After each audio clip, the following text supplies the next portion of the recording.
Nakapag-outing na ba ang lahat, baby loves? Aba, kung hindi pa, baka ito bet na bet mo to dahil kung nature lover ka at budget meal ang hinahanap mo na mapagpapalamig sa'yo ngayong summer na dahil sobrang init. Nakakalagkit talaga. Kaya dyan ka lang hanggang dulo ng bidyong ito. Hi mga baby loves! So ngayong araw na to, pupunta tayo ngayon sa Tulay Baba. Kasi sobrang init talaga dito sa Pilipinas. Oh, yung tubig ko. So ito lang yung starting pack natin. So ayan yung kasama ko. Po kami tubig mo. Wait lang. So mamaya papakita namin sa inyo yung kagandahan ng nature dito sa Pilipinas. Tara!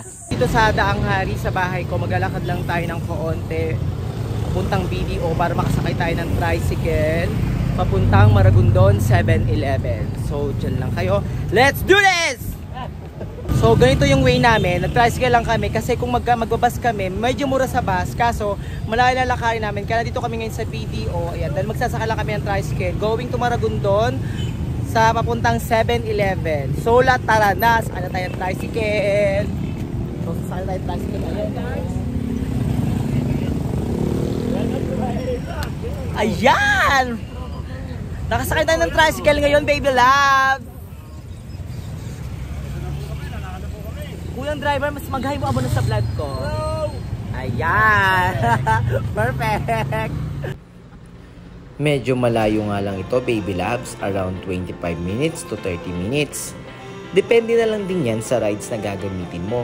Ulitin ko ha. Pwede kang mag-bus.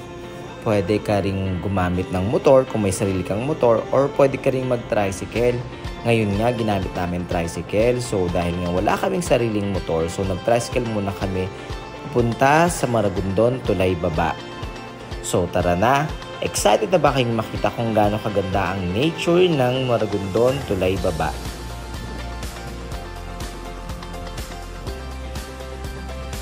Ayan, so nakarating na tayo dito sa sa Maragondon 7-Eleven. So magbabayad na tayo ng pambayad sa tricycle. So kagandahan nito, tatlo kami, tapos 30 lang ang isa. So 90.